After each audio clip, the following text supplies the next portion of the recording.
দুদিন ধরে টানা বৃষ্টির জেরে জলমগ্ন কালনা শহরের বিভিন্ন এলাকা, যার মধ্যে সবথেকে বেশি অসুবিধার মধ্যে পড়েছেন কালনা শহরের ৯ নম্বর ওয়ার্ডের যুগিপাড়া এলাকার বাসিন্দারা।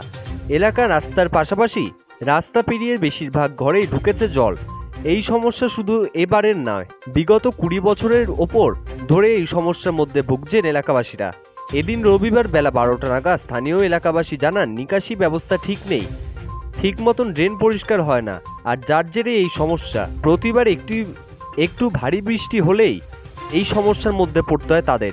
জলের মধ্যে বিষধর সাপের উপদ্রব, তার উপরে মশার উপদ্রব তো রয়েছে, কার্যত জনজীবন বিপর্যস্ত। এ প্রসঙ্গে স্থানীয় ওয়ার্ডের কাউন্সিলর সুজয় সিদ্ধান্ত তিনি জানান, ড্রেন পরিষ্কার হয় না বিষয়টি ঠিক নয়। সপ্তাহে আগে ৩ দিন পরিষ্কার হতো ড্রেন, ইদানিং বিকালেও এই এলাকায় পরিষ্কার করা হবে। পাশাপাশি এলাকায় বেশ কয়েকটি পুকুর মজে যাওয়ার কারণে এই ড্রেন জলগুলি পুকুরে নামতে পারছে না, আর যার ফলেই এই সমস্যায়। কালনা থেকে সৈয়দ আবু জাফরের রিপোর্ট, যুগান্তর সংবাদ। নর্দমাগুলো যে সংস্কার হয় না এটা বলা ঠিক নয়, কারণ আগে মিউনিসিপ্যালিটিতে সপ্তাহে 3 দিন আমরা লেবার পেতাম, কেমন এখন আমরা সকালে লেবার পাচ্ছি 3 দিন সপ্তাহে, আবার বিকেলেও 3 দিন পাচ্ছি। জাস্ট গত সপ্তাহ থেকে আমরা সবাই বলার পর আমাদের এসআই সাহেব এবং চেয়ারম্যান মহাশয় এইটা করেছেন, এবং তার ফলে আমার মনে হয় না আর কোথাও কোনো নর্দমা খুব একটা হবে।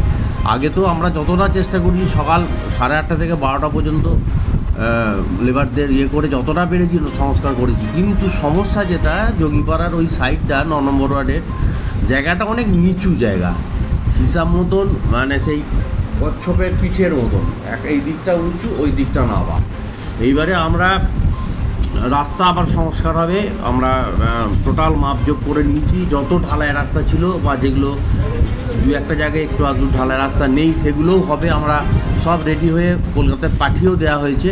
প্লাস নর্দমাও কিছু নতুন করে সংস্কার হবে, মানে তৈরি করা হবে, যেগুলো ভেঙে গেছে অনেক পুরনো আমলে, সেগুলোরও মাপজোপ নেওয়া হয়েছে। এবারে সমস্যা যেটা, আমরা রাস্তা উঁচু করলে ঘরের লেভেলগুলো অনেক নিচু।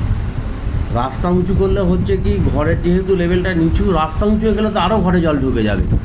এইরকম একটা পরিস্থিতির মধ্যে আছি, এবং আমার ওয়ার্ডে 6টা পুকুর দীর্ঘ কয়েক বছর ধরে, প্রায় 10-12 বছর হবে কি আরও বেশি হবে, মজে গেছে। মানে পুকুরগুলোর জল ধারণের ক্ষমতা তো দূরের কথা, পুকুরগুলো এমনভাবে মাটি পলি পড়ে পড়ে গাছ, সেখানে পুকুর মনে হবে না। আর ন্যাচারালি যেগুলো ড্রেনের জল বা নর্দমার যেগুলো জল গিয়ে পুকুরে পড়ে, সেটা হচ্ছে না।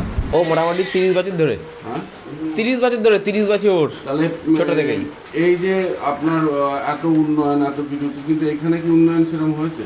আমাদের এই ওয়ার্ডের তেমন কোনো কাজই হয়নি আমাদের এই জায়গায়। আর যে কাউন্সিলর আছে, কাউন্সিলরকে বললো, কাউন্সিলর শোনে না। ও আজকে বলে করবো, আসে মাপযোগ করতে আসে, আবার মাপযোগ করে চলে যায়, কাজ আর হয় না।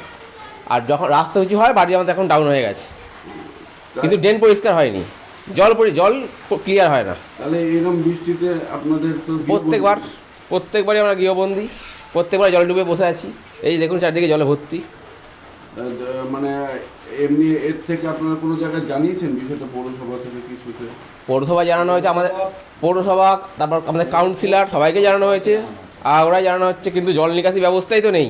সেই কারণে প্রত্যেকবার আমাদের যোগীপাড়ায় এই জায়গায় জলমগ্ন হয়ে থাকে। আমার নাম অমিত সাহা। পৌরসভার পক্ষ থেকে প্রত্যেক দিনই আমাদের উদ্যোগ নেওয়া আছে, প্রত্যেক দিন আমরা পরিষ্কার করি। কিছু পুকুর আছে, সেই পুকুরের ধারে অনেকে বাড়ি করেছে, সেই বাড়িগুলো নিচু হয়, সেই সমস্ত বাড়িতে হয়তো পুকুরের জলটা উঠেছে। কেননা আমরা কালনা পৌরসভার পক্ষ থেকে প্রত্যেক দিনের ন্যায় যেভাবে আমরা পয় পরিষ্কার রেখেছি, এবং ড্রেন থেকে শুরু করে সমস্ত কিছুই আমরা পয় পরিষ্কার করে রাখা হয়েছে। আমরা মানুষকে অনেক সচেতন করেছি যে আপনারা দয়া করে কেউ ড্রেনে নোংরা ফেলবেন না। মানুষে কী করছেন যে আমরা নির্মল বন্ধুকে দিয়ে, কালনা পৌরসভার পক্ষ থেকে নির্মল বন্ধুকে দিয়ে আমরা প্রত্যেকদিন নোংরা তুলছি বাড়ি থেকে। সেক্ষেত্রে যে মানুষ অনেক কী করছেন, ড্রেনে নোংরাগুলো ফেলছেন, তাতে কী হচ্ছে, ড্রেনটা জ্যাম হয়ে যাচ্ছে। অনেককে বলেছি প্লাস্টিক ক্যারি ব্যাগটা ব্যবহার করবেন না, অর্থাৎ 120 মাইক্রনের নিচে ব্যবহার করবেন না। অনেক আমি ধরপকড় করেছি চেয়ারম্যান সাহেবের অর্ডার নিয়ে, এবং চেয়ারম্যান সাহেব নিজে অর্ডার দিয়েছিলেন। কালনা পৌরসভার আধিকারিকদের নিয়ে আমি বেরিয়ে, সাংবাদিক বন্ধুরা ছিলেন এবং আমাদের এসডিও স্যারও ছিলেন, কয়েকবার আমরা এরকম রেটও করেছি, যে রেট করে ফাইনও করেছি। তারপরেও মানুষ লুকোচুরি করে সেই সমস্ত ক্যারি ব্যাগগুলো ব্যবহার করছেন। বাড়িতে এনে তারা তো একটা ঠিক জায়গায় ফেলছেন না, সেই ক্যারি ব্যাগগুলো ড্রেনে ফেলছেন। ড্রেনে গিয়ে সেই সমস্ত জমা হয়ে ড্রেনটা বন্ধ হয়ে যাচ্ছে, জল পাস হতে অসুবিধা হচ্ছে। কিন্তু আমরা প্রত্যেকদিন পরিষ্কার করছি, প্রত্যেকদিন ক্লিয়ার করার জন্য একদম স্বতঃস্পষ্টভাবে আমরা পরিশ্রম দিয়ে যাচ্ছি। আপনি আজকে সকালেও দেখবেন যে আমরা কিভাবে কাজ করছি।